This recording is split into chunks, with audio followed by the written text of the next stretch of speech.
ណានៅក្នុងខ្សែអត្ថសម្ដែងព្រះធម៌ខ្សែលេខអេតតកៈ145ទៀតខ្ញុំព្រះម្ចាស់សូមថ្វាយបង្គំដោយសេចក្តីគោរពជ្រះថ្លាចំពោះព្រះរតនត្រ័យក្នុងឱកាសវេលាគ្រានេះដើម្បីបានការសម្ដែងព្រះធម៌ប្រគេនគុណម្ចាស់ជំរាបជូនញាតិញោមជាពុទ្ធបរិស័ទដើម្បីសេចក្តីចម្រើននៅក្នុងព្រះសទ្ធំសូមថ្វាយបង្គំចំពោះករុណាគុណម្ចាស់គ្រប់ព្រះអង្គដោយសេចក្តីគោរពនិងដោយសេចក្តីកោតក្រែងចំពោះគុណម្ចាស់ដែលប្រព្រឹត្តនៅក្នុងព្រះធម៌ព្រះវិន័យរបស់ព្រះបរមសាស្តានិងសូមគោរពឧបាសកឧបាសិកាញាតិញោមលោកយាយលោកតាបងប្អូនស្រីប្រុសទាំងអស់ជាទីគោរពជ្រះថ្លាដោយសេចក្តីដែលព្រះគុណចាស់ញាតិញោមបានរំពេញសេចក្តីល្អសពគ្រប់ប្រការខ្ញុំកណ្ដាលខ្ញុំបានសូមអនុមោទនាទទួលយកនៅបុណ្យកុសលដែលព្រះគុណចាស់ញាតិញោមបានបំពេញធ្វើនោះដោយដែលខ្ញុំកណ្ដាលខ្ញុំបានបំពេញខ្លួនឯងដូច្នោះដែរនៅក្នុងថ្ងៃនេះគឺនឹងត្រូវសម្ដែងក្នុងលក្ខណៈវិនិច្ឆ័យធម៌វិន័យ8ប្រការប៉ុន្តែប្រការទី1ហ្នឹងក៏បានសម្ដែងច្រើនមកដែរហើយដោយលើកឧទាហរណ៍ខ្លះនឹងបញ្ជាក់អំពីការប្រព្រឹត្តទៅដោយការប្រសិទ្ធៈនៅតម្រេកត្រេកអរដែលព្រះពុទ្ធដីកាព្រះអង្គសម្ដែងថាជាធម៌ជាវិន័យជាសទ្ធុសាសនាគឺវិរិយគាយៈសង្វត្តន្តិគឺប្រព្រឹត្តទៅដើម្បីប្រសិទ្ធៈតម្រេកមិនប្រព្រឹត្តទៅដើម្បីប្រកបដោយតម្រេកឡើយនៅវិនោសរិយគាយៈណានោសរិយគាយៈគឺថាមិនប្រព្រឹត្តទៅដើម្បីប្រកបដោយតម្រេកហ្នឹងគឺជាធម៌ជាវិន័យជាពាក្យទូមានព្រានបដៅរបស់ព្រះបរមសាស្តាគឺឧស្សាហ៍ពិចារណាឃើញទោសរបស់លោភៈដែរទៀតនឹងលោភៈនឹងមានទោសយ៉ាងណាដូចជាលោភៈរបស់មនុស្សយើងគឺគួរឲ្យមានសេចក្តីរង្គៀសនឹងការដែលរង្គៀសចំពោះលោភៈអញ្ចឹងទៅអាចដើម្បី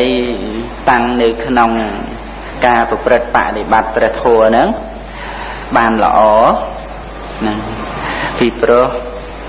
ឃើញថាលោភៈហ្នឹងវាជាទោសវាជាសត្រូវហ្នឹងដូចជាមនុស្សលោកយើងនឹងមិនជាគួរអីដើម្បីនឹង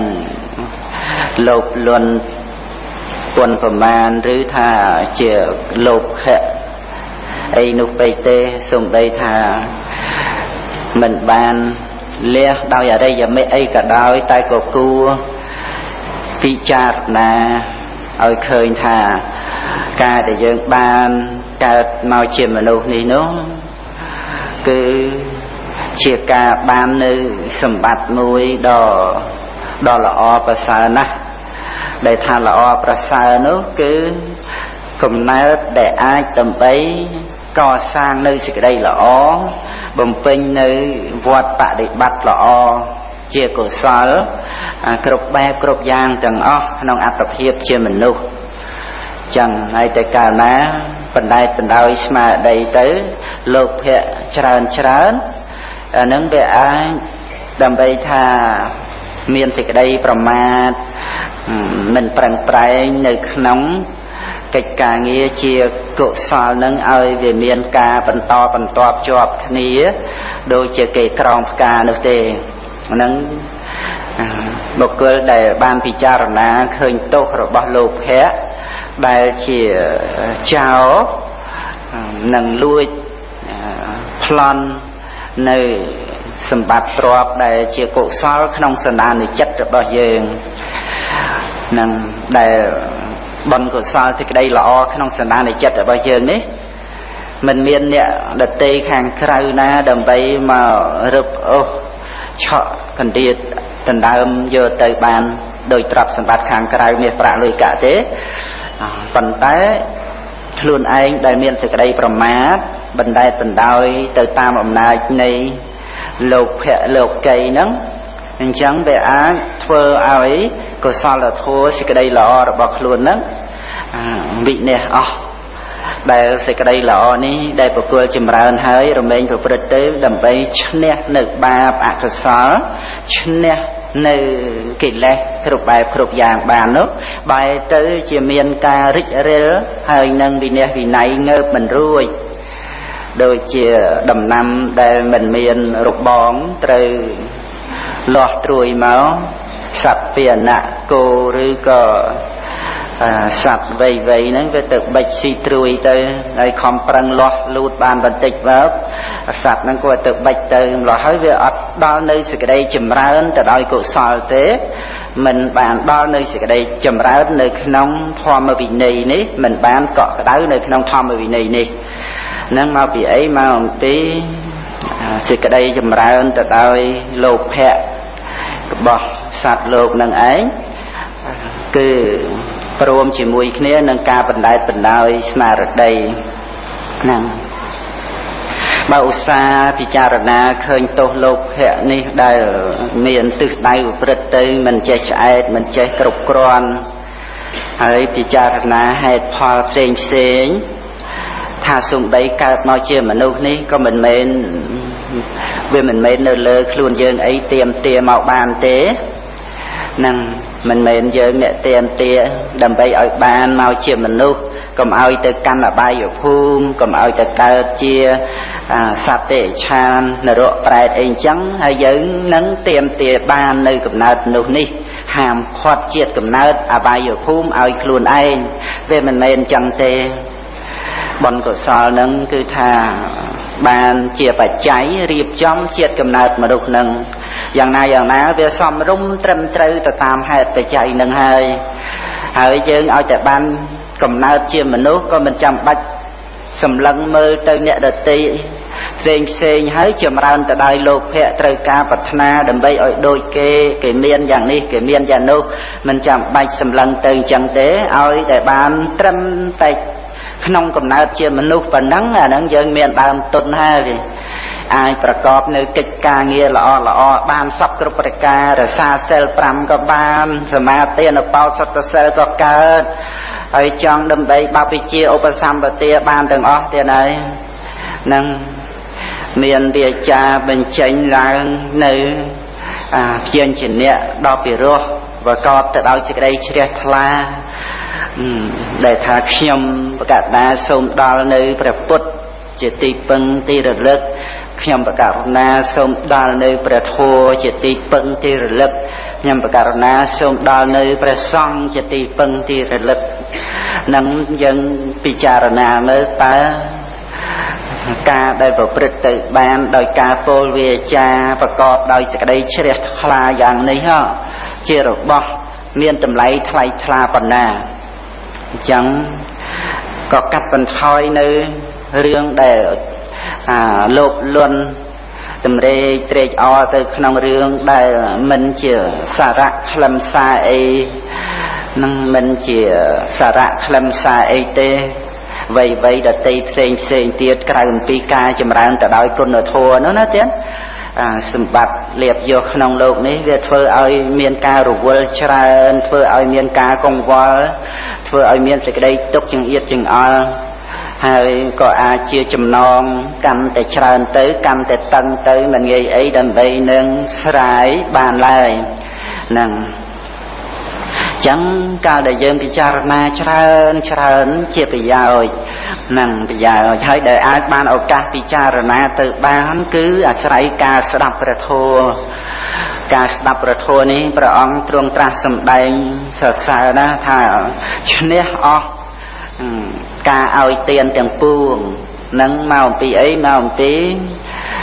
ការដែលយើងបានទទួលនៅធម្មទានហ្នឹងគឺអាចបានទទួលនៅហេតុនៃការពិចារណាឲ្យបានត្រឹមត្រូវទៅតាមគន្លងផ្លូវនៃព្រះអរិយៈនឹងមានហេតុមានផលដែលគួរតម្កល់នៅសទ្ធានឹងប្រកបវិជ្ជាជាក់ច្បាស់មិនក្លែងក្លងមិនញាប់ញួរនោះដោយអាស្រ័យការបានស្ដាប់ព្រះធម៌នឹងឯងហើយប្រយោជន៍សំខាន់ណាស់ហើយយើងគួរតែពិចារណាមើលសាវករបស់ព្រះបរមសាស្តាដែលរាប់ចំនួនមិនអស់ទាំងមនុស្សទាំងទេវតាអិនព្រំនឹងដែលអាចបានទៅជាព្រះអរិយបុគ្គលបាននឹងដោយសារអីបើមិនដោយសារការស្ដាប់ព្រះធម៌ទេនោះគ្រប់គ្នាទាំងអង្គដែលកសាងឧបនិស្ស័យមកជាសាវករបស់ព្រះសម្មាសម្ពុទ្ធទោះជាស្ដាប់តិចស្ដាប់ច្រើនអីនឹងយ៉ាងណាគឺត្រូវតែអាស្រ័យការបានស្ដាប់មិនអាចអីដើម្បីមានបញ្ញាទលំទលាយត្រាស់ដឹងចាក់ធ្លុះដោយខ្លួនឯងនឹងបើចាំបាច់ត្រូវការត្រាស់ដឹងដោយខ្លួនឯងនោះត្រូវកសាងបារមីយូរអង្វែងទៅទៀតណាអញ្ចឹងគឺការស្ដាប់ព្រះធម៌នេះកាត់នៅវដ្តសង្សារដែលវែងឆ្ងាយនឹងឲ្យខ្លីចុះមកបានសូម្បីគ្រាន់តែស្ដាប់កន្លះគាថាឬក៏មួយគាថាឬក៏ច្រើនយ៉ាងណាក៏ដោយគឺសេចក្តីជាយាមប្រព្រឹត្តទៅដើម្បីស្ដាប់ព្រះធម៌ហ្នឹងនាំមកនៅប្រយោជន៍ច្រើនមែនទែនព្រះសម្មាសម្ពុទ្ធទ្រង់សម្ដែងរឿងការចម្រើនទៅដោយកុសលធម៌ការចម្រើនទៅដោយគុណធម៌អាស្រ័យការសិក្សានៅព្រះធម៌ហ្នឹងដោយសេចក្តីគោរពជ្រះថ្លាអញ្ចឹងនៅក្នុងសេចក្តីនេះទៀតគុណម្ចាស់ញាតិញោមបងប្អូនស្រីប្រុសទាំងអស់ហ្នឹងនឹងបានពិចារណានៅលក្ខណៈវិនិច្ឆ័យនៅធម៌វិន័យមួយទៀតទី2ដែលជាពាក្យទូន្មានរបស់ព្រះបរមសាស្តាត្រង់ដែលព្រះអង្គទ្រង់ត្រាស់សម្ដែងប្រព្រឹត្តទៅដើម្បីជាវិវត្តៈនោះហ្នឹងព្រះអង្គទ្រង់ត្រាស់សម្ដែងថាធម៌ណាដែលប្រព្រឹត្តទៅដើម្បីមិនប្រកបសត្វទុក្ខក្នុងវត្តៈហ្នឹងវិសង្យោគាយៈណាសង្វត្តន្តៈអាហ្នឹងគឺថាមិនប្រកបសត្វទុក្ខក្នុងវត្តៈបើថាវាជាសង្យោគាយៈអាហ្នឹងវាប្រកបសត្វទុក្ខណាសង្យោគាយៈវាប្រកបសត្វទុក្ខប៉ុន្តែនេះគឺវាណូសង្យោគាយៈណាមិនប្រព្រឹត្តទៅដើម្បីប្រកបសត្វទុក្ខនៅក្នុងវត្តៈនេះទេប៉ុន្តែវាជាវិសង្យោគាយៈសង្វត្តន្តៈណាប្រព្រឹត្តទៅដើម្បីមិនប្រកបសត្វទុក្ខក្នុងវត្តៈហ្នឹងគឺព្រះអង្គទ្រង់សម្ដែងជាវិវត្តៈប្រព្រឹត្តទៅដើម្បីព្រះនិព្វានហ្នឹងហើយទ្រង់សម្ដែងថាជាធម៌ជាវិន័យជាពាក្យទូន្មានព្រានបដៅរបស់ព្រះសាស្តានឹងគឺនៅក្នុងសេចក្តីនេះកណាគុណវិចារទាំងស្តេបដ្ឋាន4ដែលព្រះធម្មានុភាពព្រះអង្គទ្រង់ត្រាស់សម្ដែងណានឹងសរុបមកសុទ្ធតែជាធម៌ដែលប្រព្រឹត្តទៅដើម្បីប្រសិជ្ជៈនៅតម្រេកប្រព្រឹត្តទៅដើម្បីមិនប្រកបសត្វទៅក្នុងវត្តៈប្រព្រឹត្តទៅដើម្បីការមិនសន្សំនៅកិលេសនឹងសត្វតែប្រព្រឹត្តទៅដើម្បីធម៌វិន័យហើយគឺជាសត្ថុសាសនាគឺជាពាក្យទូន្មានព្រានបដៅរបស់ព្រះបរមសាស្តាអញ្ចឹងផ្ទុយមកវិញ ការដែលបុគ្គលប្រមាទស្លាប់សតិគឺសេចក្តីប្រមាទនេះរមែងប្រកបសត្វទុកនៅក្នុងវត្តដាក់ណាអានឹងការដែលប្រកបសត្វទុកនៅក្នុងវត្តដាក់នេះដោយធัวទៀតដូចជាព្រះអង្គទ្រង់សម្ដែងសញ្ញាជាអ្នកធัวឬក៏សង្យោជាអ្នកសង្យោជាអ្នកហ្នឹងគឺយើងបានសិក្សាក្នុងកងនៃអកុសលហើយមានច្រើនយ៉ាងរហូតដល់ទៅ10ណាសង្យោជាអ្នក10នោះនឹងធัวទាំងអស់ហ្នឹងសិតតែជាធัวដែលប្រកបសត្វទុកនៅក្នុងវត្តដាក់នេះអញ្ចឹងហើយមានពួកលោភៈដែលព្រឹត្តទៅជាកាមរាគៈព្រឹត្តទៅជាភវរាគៈហើយទោសៈជាបដិខៈហើយទិដ្ឋិមានអ្នកច្រើនយ៉ាងណារហូតដល់ទៅមោហៈអវិជ្ជានឹងមានអិសាមច្ឆរិយៈអីហ្នឹងក៏នៅក្នុងពួកធម៌ដែលប្រកបសត្វទុកឬចងសត្វឲ្យជាប់នៅក្នុងវត្តដាក់នេះព្រោះសេចក្តីប្រមាទប្រការដែលមិនចម្រើនស្មារតីនឹងឯងហើយហេតុអីបានជាមានសេចក្តីប្រមាទហើយចេះតែប្រមាទទៅមិនចម្រើនស្មារតីដោយអាស្រ័យកាមគុណក្នុងលោករូបដែលកបីឃើញដោយចក្ខុវិញ្ញាណហ្នឹងគឺជាទីប្រាថ្នាជាទីត្រេកអរជាទីពេញចិត្តទាំងហ្នឹងហើយប្រកបទៅដោយកាមរូបហ្នឹងណាជាទីតាំងនៃតម្រេកសំឡេងក្លិនរសផោថពៈហ្នឹងដែលបានដឹងដោយសោតវិញ្ញាណឃានវិញ្ញាណជីវហាវិញ្ញាណកាយវិញ្ញាណហើយគឺរបស់ហ្នឹងវាជាទីត្រេកអរវាជាទីរីករាយវាជាទីប្រាថ្នាវាជាទីត្រូវការវាជាទីពេញចិត្តប្រកបដោយកាមជាទីតាំងនៃតម្រេកអញ្ចឹងចំពោះកាមគុណវត្ថុកាមដែលបុគ្គលមិនបានចម្រើនស្មារតីហើយរមែងប្រព្រឹត្តទៅដោយសេចក្តីពេញចិត្តដោយឆន្ទៈនៅក្នុងអារម្មណ៍នោះរមែងស្លាប់ស្មារតីទៀតស្មារតីនឹងឯងគឺមិនអាចមានការចម្រើនមិនអាចមានការដោះដាលលូតលាស់ទៅបានឡើយនឹងដែលបុគ្គលមានសេចក្តីប្រមាទហើយចេះតែប្រមាទតទៅទៀតនៅក្នុងប្រសូតមួយក្នុងទីខនិកាយបិដកខ្មែរយើងលេខ17ក្នុងសកបញ្ញហសូត្រក្នុងប្រសូតនោះមានរឿងខ្លីមួយដែលសម្ដែងអំពីធัวដែលប្រព្រឹត្តទៅដើម្បីចងសត្វទុកក្នុងវត្តដាក់ហើយប្រព្រឹត្តទៅដើម្បីមិនប្រកបមិនចងសត្វទុកក្នុងវត្តដាក់នឹងគឺថាមានទាំងមិនមែនធัวមិនមែនវិន័យមិនមែនជាពាក្យទូមានព្រានបដៅរបស់ព្រះសាស្តាហើយមានទាំងធัวទាំងវិន័យជាពាក្យព្រានបដៅរបស់ព្រះសាស្តានឹងនៅក្នុងព្រះសូត្រហ្នឹងក៏មានស្រាប់ហើយមានបាលីគាថាក៏ច្រើនដែលសកទេវរាជហ្នឹងបានក្រាបទូលសេចក្តីនេះដល់ព្រះដ៏មានព្រះភិក្ខអំពីគោបកៈទេវបុត្រនោះហើយព្រះអដ្ឋកថាក៏បានពន្យល់ថែមទៀតច្រើនដែរនៅក្នុងសេចក្តីនៃរឿងគោបកៈទេវបុត្រហ្នឹងតាមពិតនោះគោបកៈទេវបុត្រដែលត្រូវជាបុត្ររបស់ព្រះឥន្ទហើយជាកូនព្រះឥន្ទណាអំពីជាតិមុនគឺជាគោបិកាឧបាសិកាសក្យធិតាក្នុងនគរកបិលភោគឺជាអ្នកជ្រះថ្លានឹងព្រះពុទ្ធជ្រះថ្លានឹងព្រះធម៌ជ្រះថ្លានឹងព្រះសង្ឃ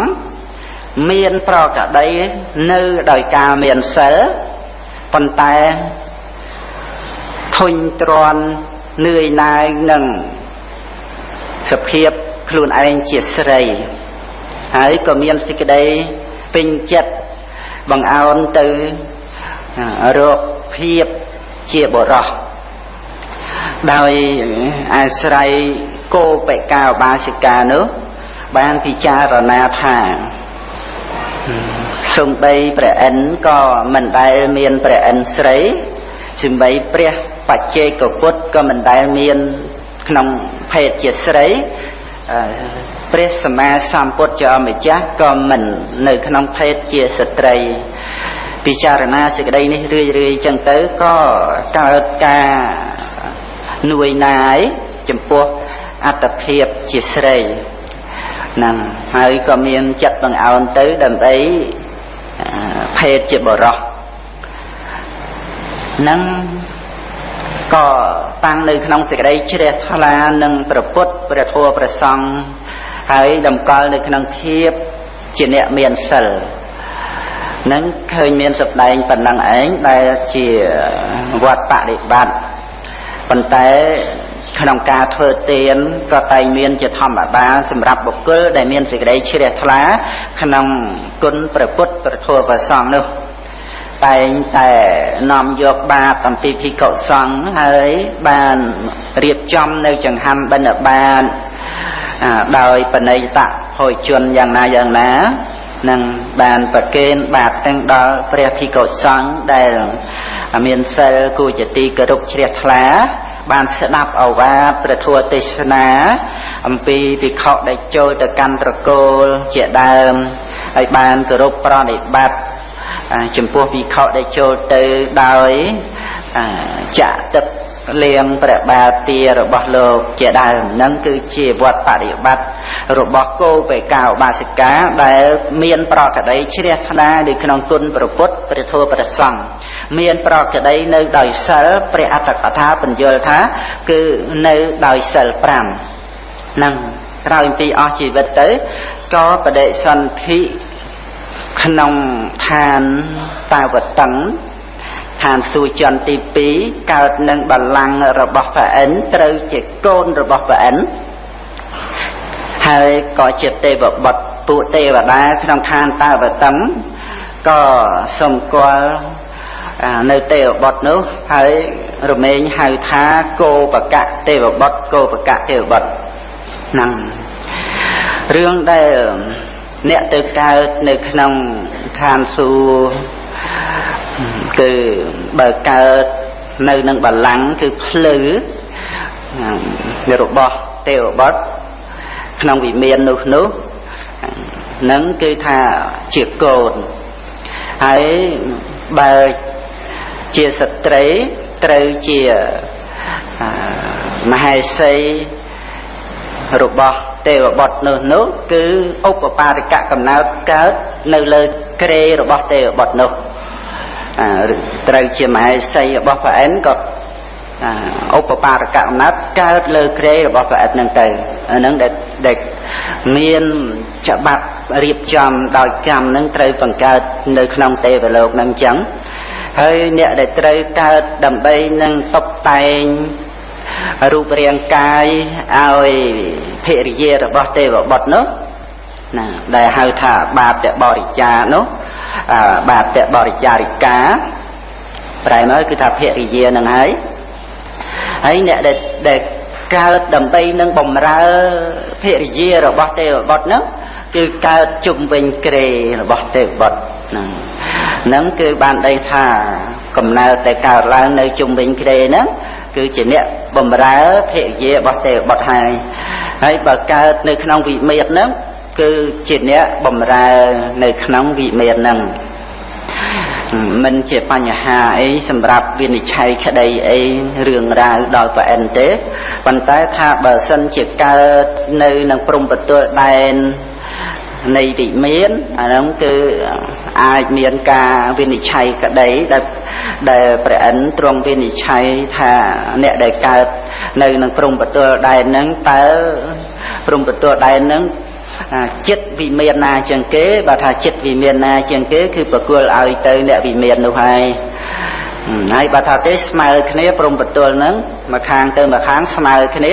មិនអញ្ចឹងអ្នកដែលកើតហ្នឹងតើសម្លឹងមើលវិមានណាបើសម្លឹងមើលគឺថាប្រគល់ទៅឲ្យវិមានដែលសម្លឹងមើលហ្នឹងអញ្ចឹងទៅហើយដល់តែកើតទៅវិមានហ្នឹងក៏ស្មើគ្នាអត់មានសម្លឹងមើលទៅណាទេព្រះអិនក៏វិនិច្ឆ័យថាគឺសម្រាប់ព្រះអង្គនឹងទេវបុត្រណាក៏មិនបានដែរគឺទាល់តែបានមកព្រះអង្គចឹងទៅជាព្រះអិនទៅនឹងគឺសកទេវរាជមានការរវល់ច្រើន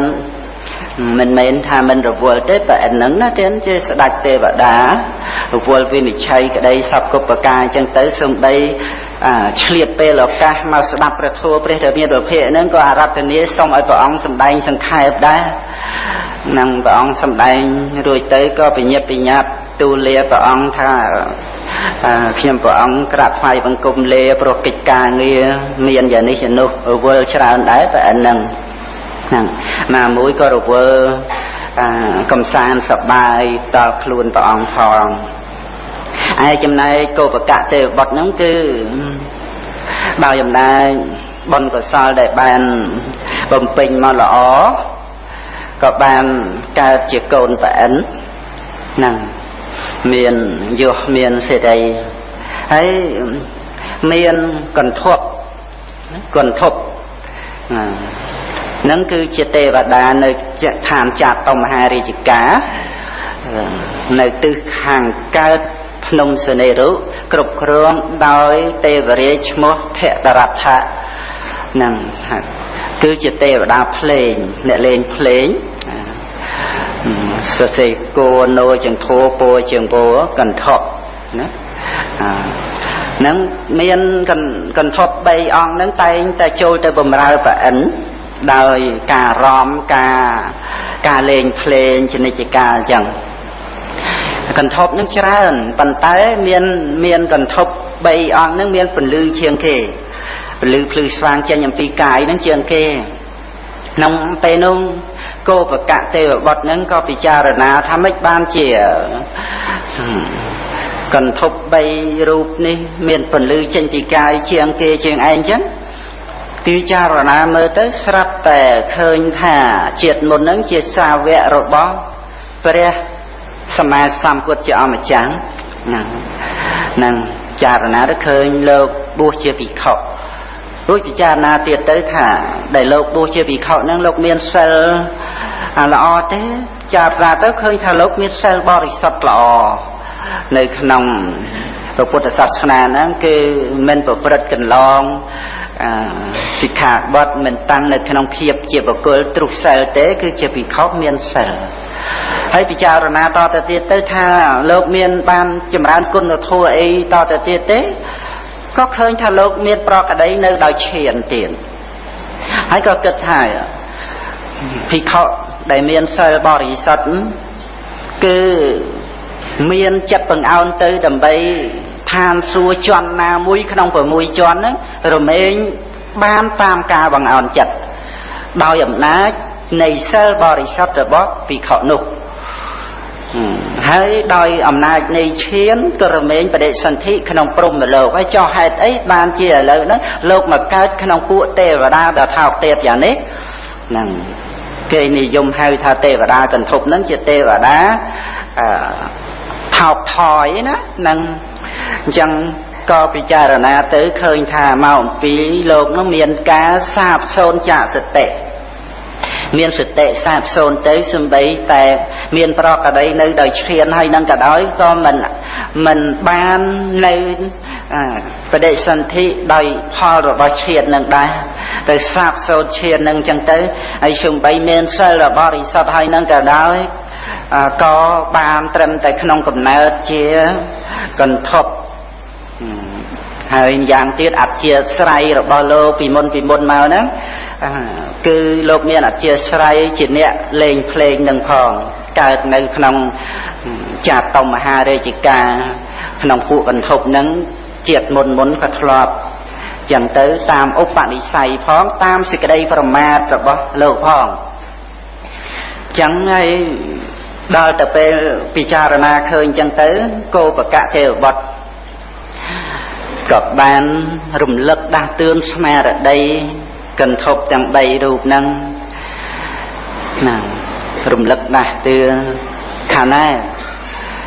nè anh mình đang chỉ vô mục từ tục ấy na thế ban chỉ khuyên cha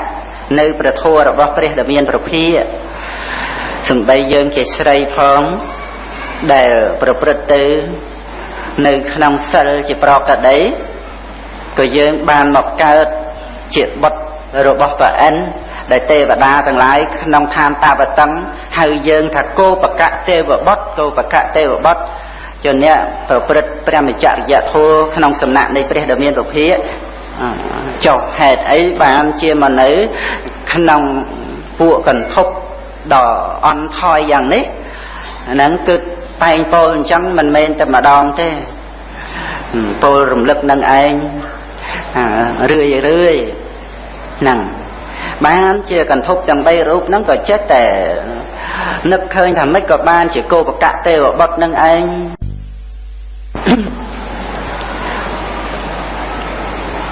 ក៏ណាខ្ញុំកណ្ដាលខ្ញុំបានសម្ដែងប្រវត្តិរឿងគោបកៈទេវបុត្រនិងទេវតាកន្ធប់ញាតិញោមដែលស្ដាប់ដែរណាហ្នឹង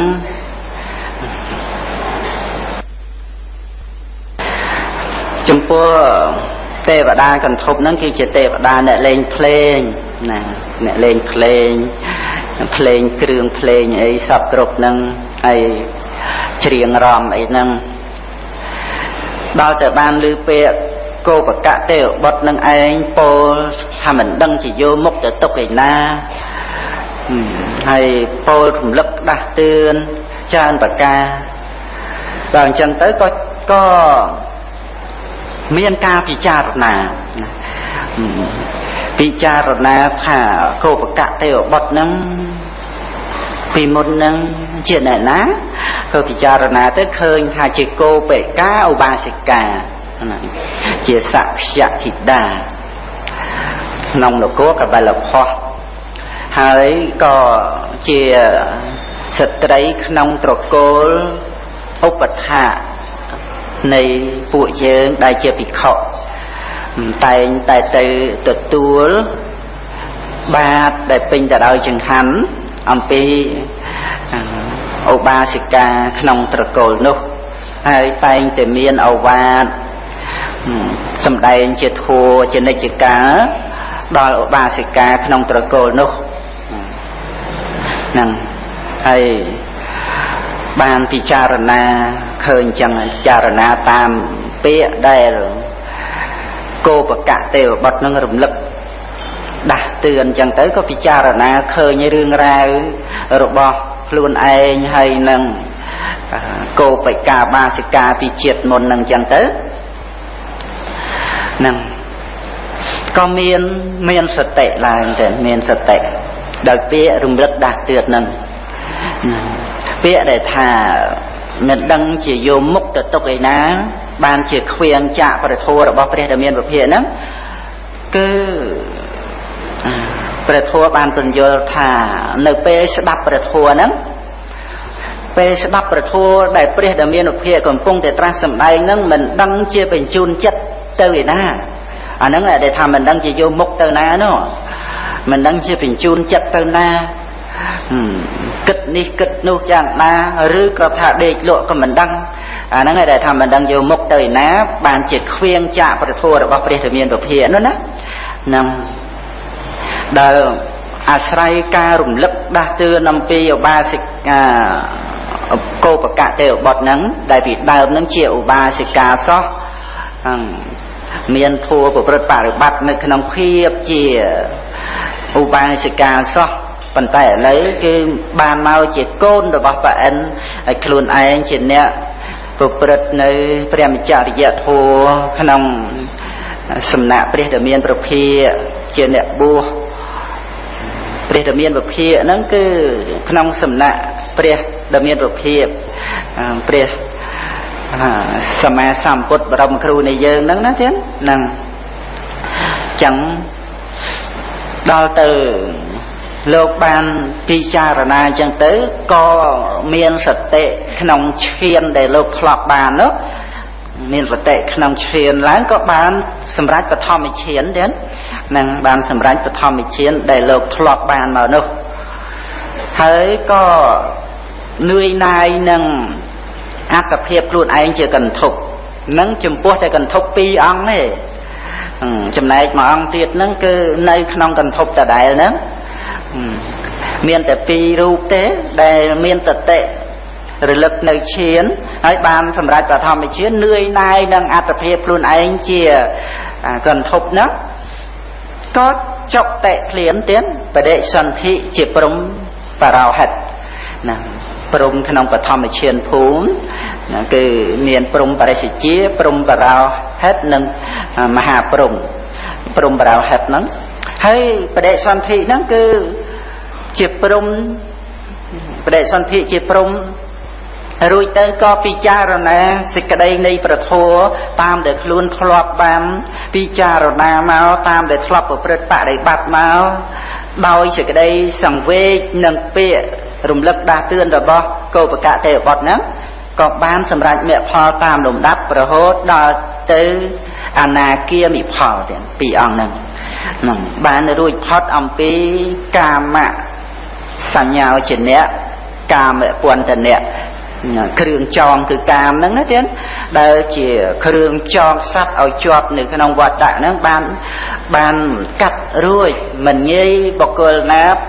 កាត់នៅចំណងនេះបានឡើយប៉ុន្តែគឺព្រំបរោហិត2អង្គហ្នឹងក៏បានកាត់នៅចំណងនេះដាច់ជាសមុឆេតណាដោយអំណាចអនាគាមិមគ្គនឹងសេចក្តីនេះគឺកណ្ដាគុណវិចារទៀតខ្ញុំកណ្ដាខ្ញុំបាទគ្រាន់តែលើកឡើងឲ្យឃើញថាការដែលមានសេចក្តីប្រមាទជាគ្រោះថ្នាក់របស់សត្វលោកក្នុងវដ្តសង្សារទៀតនឹងដូចជាសេចក្តីប្រមាទរបស់ភិក្ខុ3អង្គហ្នឹងអំពីខាងដើមសំបីតាំងនៅក្នុងការមានសិលបរិសុទ្ធក៏ដោយមានប្រក្តីនៅដោយឈានក៏ដោយតែទោសនៃសេចក្តីប្រមាទហ្នឹងឯងដែលធ្វើឲ្យសាបសូន្យសំបីឈានដែលមានជាប្រក្តីហើយក៏មានអធ្យាស្រ័យបង្អោនទៅដើម្បីជាអ្នកលេងកាមគុណច្រើនលេងភ្លេងដេញដំអីចឹងទៅតាមការដែលធ្លាប់សន្សំក្នុងសន្តាននៅចំណង់ចំណូលចិត្តនឹងបើនឹងហើយក៏មិនមានស្មារតីអីទេបើកុំតែបានស្ដាប់ការរំលឹកដាស់តឿនអំពីកោបកៈទេវបុត្រនោះអញ្ចឹងគឺការរំលឹកដាស់តឿនឲ្យមានស្មារតីនេះគឺមានគុណលើសត្វលោកណាព្រះធម៌ហ្នឹងមានគុណណាស់យើងគួរតែបង្អោនទៅក្នុងការស្ដាប់ព្រះធម៌ស្ដាប់ឱវាទនឹងដោយសេចក្តីគោរពណាទៀតនឹងយើងហើយយើងកុំគិតថាយើងធ្លាប់ស្ដាប់ហើយ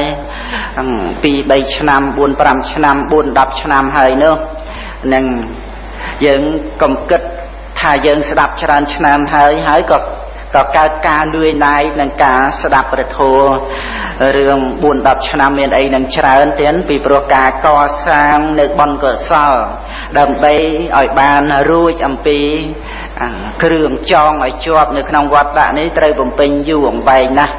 យ៉ាងណាគឺថាការដែលជាយាមរាល់ថ្ងៃនឹងឯងដែលធ្វើឲ្យមានការយល់ដឹងបន្តិចម្ដងរហូតដល់ទៅបានយល់ដឹងច្រើនចំពោះអ្វីដែលយើងមិនធ្លាប់ដឹងតែជារឿងរ៉ាវពិតរបស់ជីវិតត្រូវអវិជ្ជាបិទបាំងយ៉ាងណែនក្រាស់មកនោះឲ្យវាបាន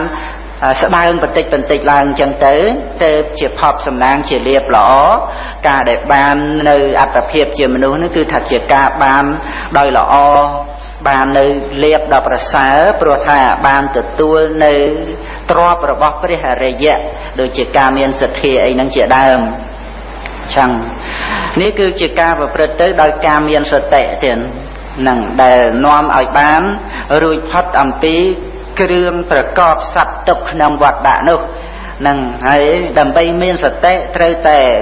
បង្អោនខ្លួនឲ្យជាអ្នកដែលគេបដៅបានដោយងាយបង្អោនខ្លួនដើម្បីជាអ្នកទទួលយកឱវាទអំពីអ្នកដទៃទៀត năng nơi khả năngសេចក្តីនេះកណាគុណម្ចាស់ព្រះសម្មាសម្ពុទ្ធព្រះអង្គទ្រង់ត្រាស់សម្ដែងនៅក្នុងសង្យុត្តនិកាយមហាវេរវៈសតបដ្ឋានសង្យុត្តមានការសម្ដែងអំពីគំនោនៃអកុសលហើយនិងគំនោនៃកុសលហ្នឹងដែលប្រសូតហ្នឹងមានឈ្មោះថាអកុសលរាសីហ្នឹងដែលយើងហៅថារាសីទៀតរាសីប្រែមកថាគំនោណាគំនោអកុសលក៏មានគំនោកុសលក៏មានណាព្រះសម្មាសម្ពុទ្ធព្រះអង្គទ្រង់សម្ដែងនៅក្នុងប្រសូតនោះថាអ្នកវិខទាំងឡាយការដែលបុគ្គលពោលនៅគំនោនៃអកុសលនោះបើពោលឲ្យបានត្រឹមត្រូវគឺពោលទៅលើនិវរណធម៌5ប្រការនឹងមនាវិខទាំងឡាយការដែលបុគ្គលពោលនិវរណធម៌5ប្រការនេះថាជាគំនោនៃអកុសលឈ្មោះថាពោលបានដោយត្រឹមត្រូវហើយតែព្រះសម្មាសម្ពុទ្ធទ្រង់ថាសម្ដែងតែត្រឹមត្រូវហើយក៏មករកអ្នកណាមកថាមិនត្រឹមត្រូវនោះគឺមិនផ្លាស់ប្ដូរមិនប្រែប្រួលហើយព្រះអង្គទ្រង់សម្ដែងនៅនិវរណធម៌5ហ្នឹងមានកាមឆន្ទៈជាដើមអញ្ចឹងទៅរហូតដល់ទៅវិជកិច្ឆារួចបានព្រះអង្គសម្ដែងថាមនេភិក្ខុទាំងឡាយកាលដែលបុគ្គលពោលនៅគំនោនៃកុសលហ្នឹងកុសលរាសីគឺថាគំនោនៃកុសលបើពោលដោយត្រឹមត្រូវគឺក៏បីពោលនៅក្នុងសតិប្បដ្ឋាន4ហ្នឹងនេះគឺព្រះអង្គទ្រង់ត្រាស់សម្ដែងអំពីសតិប្បដ្ឋាន4ដែលបុគ្គលពោលត្រឹមត្រូវនោះគឺពោលថាជាគំនោនៃកុសលក្នុងការដែលយើងត្រូវនិយាយថាគំនោនៃកុសលធម៌នោះនៅឯណាគឺថាត្រូវពោលថាសតិប្បដ្ឋាន4នេះឯងហ្នឹងដែលជាទីតាំងនៃការប្រជុំនៃបុណ្យកុសលជាគំនោដែលត្រូវដោះដាលចម្រើនចំពោះកុសលធម៌សពគ្រប់ទាំងអស់រហូតដល់ទៅលោកុត្តរកុសលសតិប្បដ្ឋាន4នេះគឺសំដៅយកតួសតិណាទៀតណាតួសតិដែលមានការរលឹកជាលក្ខណៈហ្នឹងសតិប្បដ្ឋាន4ហ្នឹងគឺសតិដែលរលឹកនៅពួកកាយពួកវេទនាពួកចិត្តពួកធម៌នៅក្នុងព្រះអត្តកថាមហាសតិប្បដ្ឋានសូត្រដែលព្រះអត្តកថាចារ្យនឹងបានលើកឧទាហរណ៍អំពីការកំចាត់បងនៅសេចក្តីសោកសេចក្តីខ្សឹកខ្សួលនោះនឹងការប្រព្រឹត្តកន្លងការឈានកន្លងនៅសេចក្តីសោកសេចក្តីខ្សឹកខ្សួលនោះបានលើកឧទាហរណ៍អំពីរឿងនាងបដាចារាដែលមានសេចក្តីសោកយ៉ាងណាសេចក្តីខ្សឹកខ្សួលពោលរៀបរាប់ហើយនឹងសន្តតិមហាមាត្រដែលមានសេចក្តីសោកខ្សឹកខ្សួលព្រោះវិនិច្ឆ័យបុគ្គលដែលជាទីស្រឡាញ់ពេញចិត្តនោះមានសេចក្តីសោកខ្លាំងណាស់នឹងបានលើករឿងរ៉ាវរបស់អ្នកទាំងពីរនឹងបានស្ដាប់ប្រធัวរបស់ព្រះរាមាបុព្វាហើយក៏បានជាព្រះអរិយបុគ្គលបានឈានកន្លងនៅសេចក្តីសោកសេចក្តីសឹកសួលហ្នឹងក្នុងចំណុចហ្នឹងព្រះអត្តកថាចារ្យបានបញ្យល់ថាជាធម្មតាបើមិនបានពាល់ត្រូវនៅធម៌4ប្រការគឺកាយមួយវេទនាមួយចិត្តមួយធម៌មួយភាវនារមែងមិនមានបានជាព្រះដ៏មានព្រះភិក្ខទ្រង់ត្រាស់សម្ដែងថាសតិប្បដ្ឋាន4នេះប្រព្រឹត្តទៅដើម្បីឈានកន្លងនៅសេចក្តីសោកនិងសេចក្តីសឹកសួលនឹងគឺបើមិនពាល់ត្រូវធម៌ឯណាមួយគឺកាយវេទនាចិត្តធម៌ភាវនាគឺការចម្រើនកុសលហ្នឹងគឺរមែងមិនមានគឺការចម្រើនកុសលដែលប្រព្រឹត្តទៅដើម្បីមគ្គភាវនានោះណាទេណាហ្នឹងកុសលផ្សេងក៏អាចអប់រំចម្រើនបានហើយដែលមានបញ្ញត្តិជាអារម្មណ៍កុសលឆ្នាក់ទានថ្នាក់សិលអីហ្នឹងប៉ុន្តែប្រព្រឹត្តទៅដើម្បីមគ្គភាវនានោះគឺត្រូវតែប្រព្រឹត្តទៅដើម្បីរលឹកពលត្រូវដោយសតិរលឹក កាយវេទនាចិត្តធัวនេះឯងនឹងទៅព្រះអង្គសម្ដែងថាសតិប្បដ្ឋាន4នេះគឺជាគំនោនៃកុសលណាហើយប្រកាសណាគុណម្ចាស់ស្ដាប់ព្រះធម៌នឹងសិក្សាអំពីអារម្មណ៍របស់សតិឲ្យច្រើនឧស្សាហ៍សន្តានាឥឡូវនេះតើមានអ្វីដែលជាទីតាំងនៃសតិរលឹកជាអារម្មណ៍ដែលសតិនឹងអាចរលឹកឃើញថាមិនមែនជាសត្វបកលទូខ្លួនយើងឧស្សាហ៍ស្ដាប់ឧស្សាហ៍សន្តានានៅក្នុងការប្រព្រឹត្តបរិបត្តិសតិប្បដ្ឋានព្រោះថាការព្យាយាមស្ដាប់ហើយស្ដាប់ទៀតពិចារណាសិក្សាសង្កេតពិនិត្យរឿយនោះសតិរមែងមានជាប្រកដីដោយគុណចាស់ញាតិញោមប្រុសស្រីមានសិលទៅតាមភេទបព្វជិតឬក៏បាសកបាសិកាឬក៏មានការធ្វើទានមានប្រកដីស្ដាប់ព្រះធម៌ឬក៏មានប្រកដីដោយរាគៈទោសៈមោហៈនឹងយ៉ាងណាការស្ដាប់ព្រះធម៌សិក្សាឲ្យយល់អំពីលក្ខណៈរបស់សតិហើយនឹងអារម្មណ៍របស់សតិក៏រមែងប្រព្រឹត្តទៅមានប្រកដីដោយការមានសតិនៅពេលដែលបរមត្តធម៌ប្រកបលក្ខណៈដែលមានលក្ខណៈនៃបរមត្តធម៌នោះពុំមែនជាសត្វជាបុគ្គលគឺជាសង្ខារធម៌សត្វជារូបធម៌ជានាមធម៌ដែលកើតឡើងមួយលក្ខណៈមិនលាយគ្នាមិនច្បោកច្បល់គ្នាប្រកបឡើងមិនមែនជាតួខ្លួននឹងឯងគឺប្រកដីនៃការចម្រើនសតិប្បដ្ឋានហ្នឹងគឺអាស្រ័យមានឧបនិស្ស័យគឺការស្ដាប់ព្រះធម៌យល់ចូលចិត្តមកឧបនិស្ស័យនៃកុសលធម៌ទាំងឡាយទាំងពួងផ្សេងទៀតនឹងក៏អាចដើម្បីជាបច្ច័យនៃកុសលឆ្នាក់សតិប្បដ្ឋានជាយាមស្ដាប់ព្រះធម៌ឲ្យបានយល់ហើយបានចាំអំពីអារម្មណ៍របស់សតិលក្ខណៈរបស់សតិហើយសិក្សាសង្កេតពិនិត្យរឿយនៅសភាវៈធម៌ដែលកំពុងប្រកបព្រោះសភាវៈធម៌នឹងមានគ្រប់ពេលវេលាទាំងអស់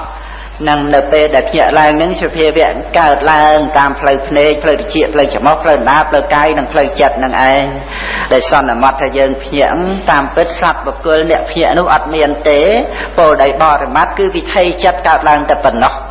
នឹងសិក្សានៅវិថីចិត្តដែលព្រឹត្តទៅដើម្បីដឹងអារម្មណ៍នឹងឯងឲ្យបានយល់ទៅមានប្រកដីក្នុងការអប់រំនៅសតិប្បដ្ឋាន4នឹងឯងក៏ឈ្មោះថាជាការចម្រើននៅមគ្គភាវនានិងជាការចម្រើននៅអរិយមគ្គដែលជាលោកកតរៈអញ្ចឹងគឺកណ្ណាគុណម្ចាស់សិក្សានៅក្នុងរឿងសតិប្បដ្ឋាននឹងឲ្យបានច្រើនដើម្បីកុំឲ្យមានការសង្ស័យ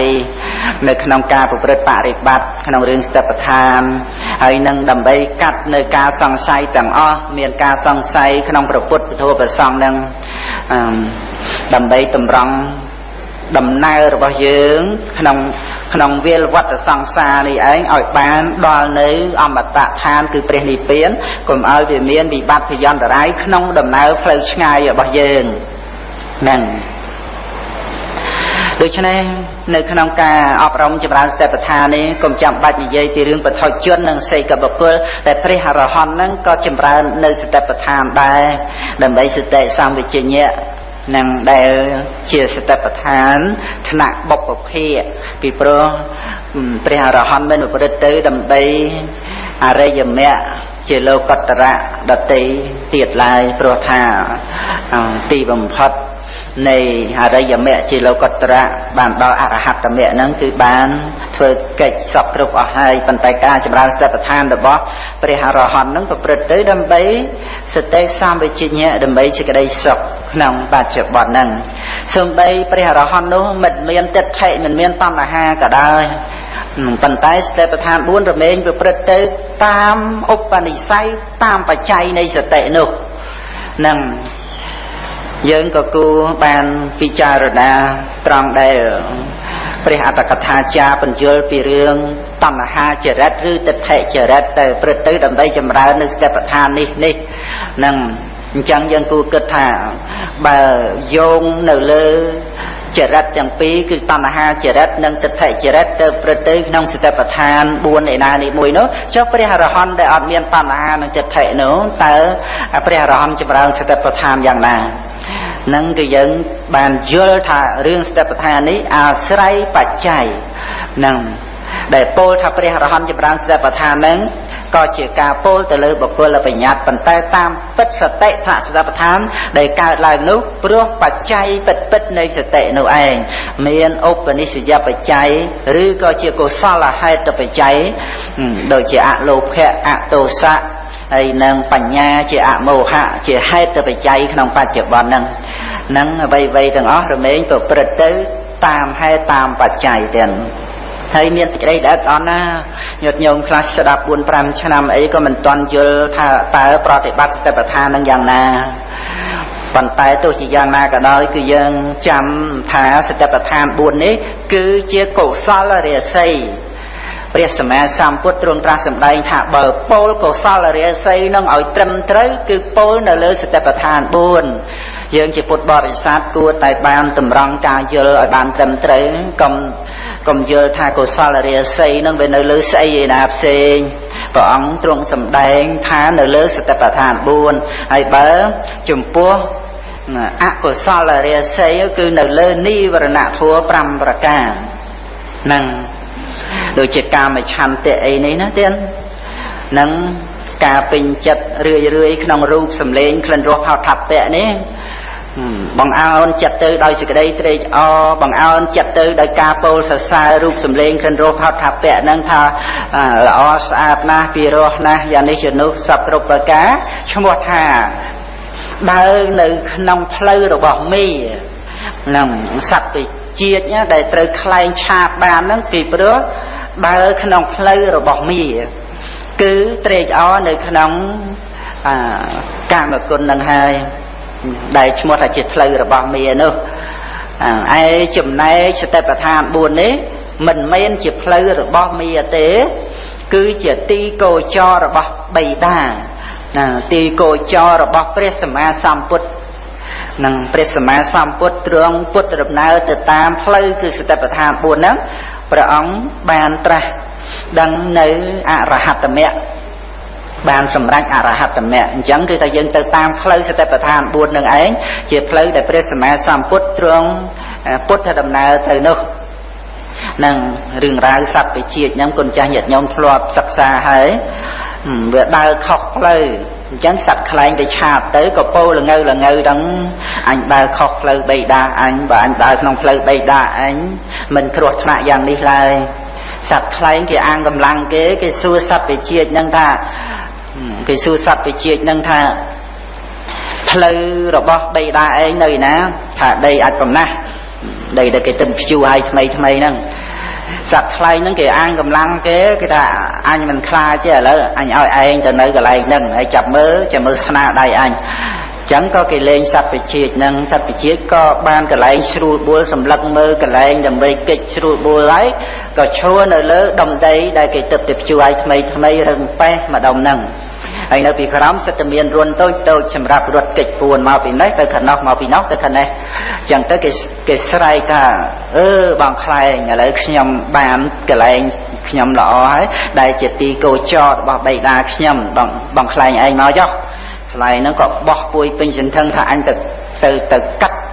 កអាបជាតិនេះឲ្យស្គាល់ស្នាដៃអញទៅវឹងមកសត្វបជាតិដឹងថាខ្លែងមកដល់ហើយកិច្ចផ្លុចចូលពីក្រោមដុំដីបាត់ទៅសត្វខ្លែងអាងកម្លាំងរបស់ខ្លួនថានឹងស្ទុះមកកន្ទ្រប់ចាប់បជាតិកាត់កកន្លែងហ្នឹងហ្មងតែមកដល់ក៏បោកទ្រូងនឹងដុំដីរឹងហ្នឹងឆ្លាប់ទៅហ្នឹងហើយសត្វបជាតិក៏គេចេញមកមើលបេះដូងរបស់សត្វខ្លែងហ្នឹងវាបែកនៅលើដុំដីហ្នឹងដើរចុះដើរឡើងហ្នឹងគេសប្បាយចិត្តគេត្រង់តែខ្លែងហ្នឹងងាប់ហ្នឹង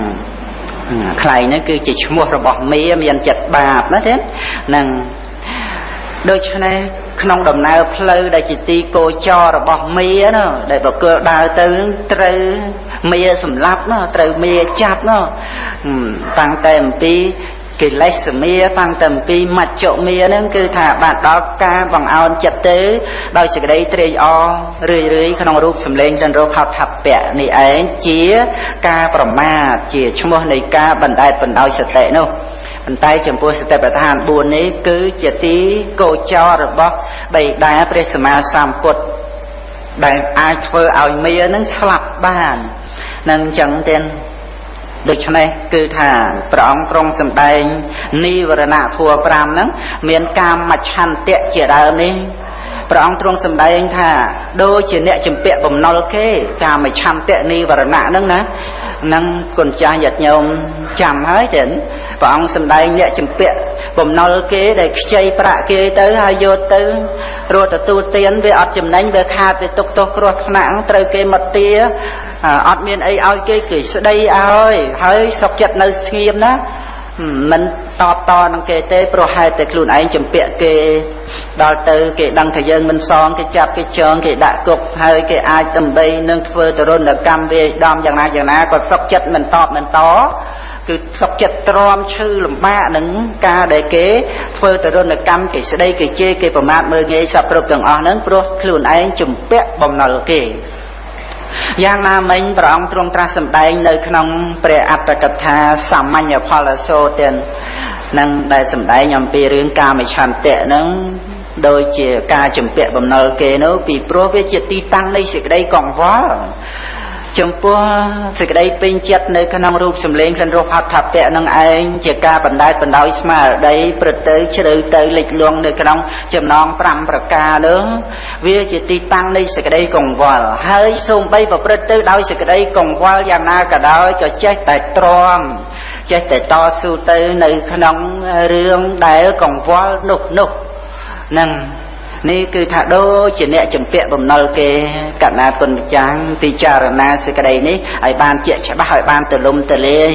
សេចក្តីកង្វល់យ៉ាងណាព្រោះមានកាមវិឆន្ទៈនឹងជាហេតុណាទៀតកាមវិឆន្ទៈសេចក្តីពេញចិត្តក្នុងកាមនឹងជាហេតុនោះជាមូលជាឫសគល់ជាបច្ច័យនឹងដែលសត្វលោកកង្វល់នឹងយ៉ាងណាខ្លះលំបាកយ៉ាងណាខ្លះហើយខំតស៊ូខំទ្រាំជាមួយនឹងក្តៅត្រជាក់ខំតស៊ូទ្រាំសពគ្រប់ប្រការនឹងក្នុងកិច្ចការងារដែលប្រព្រឹត្តទៅដើម្បីស្វែងរកនៅវត្ថុកាមនោះនឹងហើយការដែលស្វែងរកនៅវត្ថុកាមនឹងប្រព្រឹត្តទៅតាមកាមច្ឆន្ទៈដែលជាឫសគល់ដែលជាហេតុបច្ច័យតែប៉ុណ្្នឹងទេនឹងថាដើម្បីឲ្យបានមកនៅអ្វីទាំងអស់ជារបស់ខ្លួននោះក៏ទេដែរហ្នឹងពីព្រោះអ្វីទាំងអស់ក្នុងលោកដែលជាវត្ថុកាម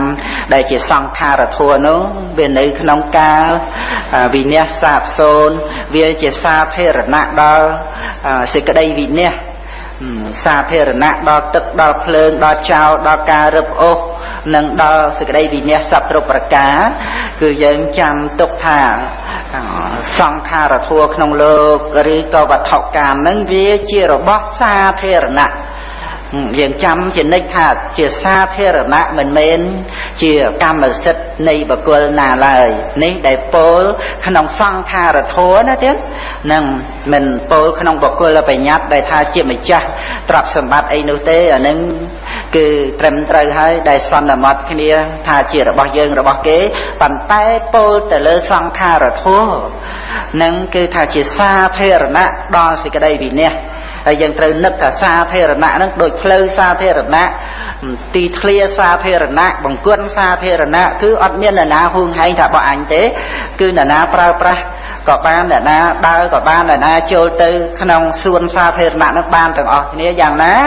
រូបសម្លេងក្លិនរសផោថាពៈដែលព្រឹត្តទៅក្នុងគំនោមាសប្រាក់បុត្រភរិយាសពគ្រប់ប្រការត្រូវចងចាំទុកជានិច្ចនៅព្រះពុទ្ធដីកាដែលសម្ដែងថាជាសាធារណៈដល់ទឹកដល់ភ្លើងដល់ចោលដល់ការរឹបអូសនិងដល់សេចក្តីវិនិច្ឆ័យផ្សេងនឹងអញ្ចឹងហើយកាមច្ឆន្ទៈគឺលោភៈចេតសិកដែលកើតក្នុងសន្តាននៃចិត្តនេះនៃបុគ្គលណាបុគ្គលនោះឈ្មោះថាជាអ្នកចម្ពាក់បំណុលដល់ក្រៃលែងព្រឹត្តទៅដោយសេចក្តីកង្វល់ហើយទ្រាំទ្រនៅសេចក្តីលំបាកនោះឯងដោយសេចក្តីកង្វល់ហ្នឹងហើយចំណែកព្យាបាទៈនិវរណៈនេះព្យាបាទៈនិវរណៈហ្នឹងព្រះអង្គទ្រង់ត្រាស់សម្ដែងថាដូចជាអ្នកឈឺគ្រុនដៅខ្លួនកកប់ល្វីងមាត់ល្វីងកសំបីទទួលទានស្ករក៏មិនដឹងថាផ្អែមដឹងថាល្វីងជាប់ដាក់អីក៏មកក៏មិនឆ្ងាញ់លេបអីមកនឹងក៏មិនចូលព្រោះហេតុតែខ្លួនឯងឈឺយ៉ាងណាមិញបុគ្គលដែលមានទោសៈចេតសិកព្រឹត្តទៅជាព្យាបាទៈនិវរណៈណាទៀតមិនទទួលអវាទ អំពីឧបជាយាចាអំពីស័ក្តិព្រះមេចារីទេនឹងមិនទទួលណាមិនទទួលនៅឱវាទនោះទេបានការទូមានព្រានបដៅអំពីស័ក្តិព្រះមេចារីបានការរំលឹកដាស់តឿនអំពីកល្យាណមិត្តអំពីឧបជាយាចាក៏កើតការក្រោតខឹងមិនដឹងជាហួងហែងអីពេកទេមិនដឹងជាចង្អៀតចង្អល់ខ្វាយខ្វល់អីពេកទេទឹកនឹកក្នុងចិត្តដោយបដិខៈឆ្នាំងស្វាក់ទៅលើអ្នកដែលទូមានព្រានបដៅនឹងថាខ្វល់ពេកថាហួងហែងពេកតឹងពេកយ៉ាងនេះជានោះពេកអញ្ចឹងទៅក៏កើតការតោះចិត្តហើយក៏អាចបើថាជាបព្វជិតក៏លាចាកសិក្ខាបទមកឬក៏ជាក្រហោះករាវេះអីហ្នឹងក៏មានការវាចាកในការទទួលយកឱវាទអំពីកល្យាណមិត្តឬក៏វាចាកការទទួលយកឱវាទអំពីការសម្ដែងព្រះធម៌របស់បព្វជិតរបស់អ្នកដែលបានអប់រំចិត្តអញ្ចឹងគឺកិច្ចជិះចេញទាំងអស់ពីព្រោះលើការទូមាននោះរំលឹកមិនឲ្យមានការរីករាយក្នុងកាមគុណមិនឲ្យព្រឹត្តទៅក្នុងលបែងអបាយមុខជានេះជានោះអញ្ចឹងទៅក៏កើតជាបាបៈណាទោសៈចេតសិកនឹងឯងជានិវរណៈនឹងឈ្មោះថាជាអ្នកមិនបានទទួលស្គាល់រសជាតិនៅព្រះធម៌មិនបានទទួលនៅវិវេកធម៌មិនបានទទួលនៅធម្មបៃតិតាមពិតបុគ្គលដែលស្ដាប់ព្រះធម៌ដោយសេចក្តីគោរពស្ដាប់ព្រះធម៌ដោយបង្អោនចិត្តដើម្បីពិចារណាសេចក្តីនៃព្រះធម៌សូម្បីទទួលនៅអវាទូមានព្រានបដៅយ៉ាងណាក៏គិតថាដូចជាអ្នកដតេចង្អុលបង្ហាញកំណត់នោះណាអានឹងចឹងគឺមិនខឹងមិនក្រោធនឹងការរំលឹកដាស់តឿនទូមានព្រានបដៅរបស់អ្នកដទៃទេគឺថាតាំងចិត្តស្ដាប់និងប្រព្រឹត្តបរិបត្តិឲ្យបានល្អទីបំផុតក៏បានទទួលស្គាល់នៅរសជាតិនៃព្រះធម៌មានការប្រព្រឹត្តទៅដោយសិលសមាធិបញ្ញាមានការប្រព្រឹត្តទៅដោយសតិប្បដ្ឋានបរិបត្តិនឹងយ៉ាងណា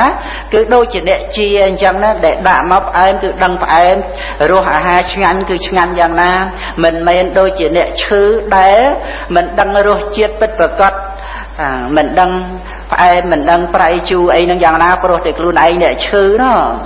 អ្នកដែលមានព្យាបាទៈនឹងមិនទទួលស្គាល់រសជាតិនៃព្រះធម៌ធម្មរសដ៏ពិសេសនោះទេនឹងព្រះអង្គទ្រង់ត្រាស់សម្ដែងព្យាបាទៈនិវរណៈនឹងប្រៀបបីដូចជាបុគ្គលអ្នកឈឺណាទេនឹង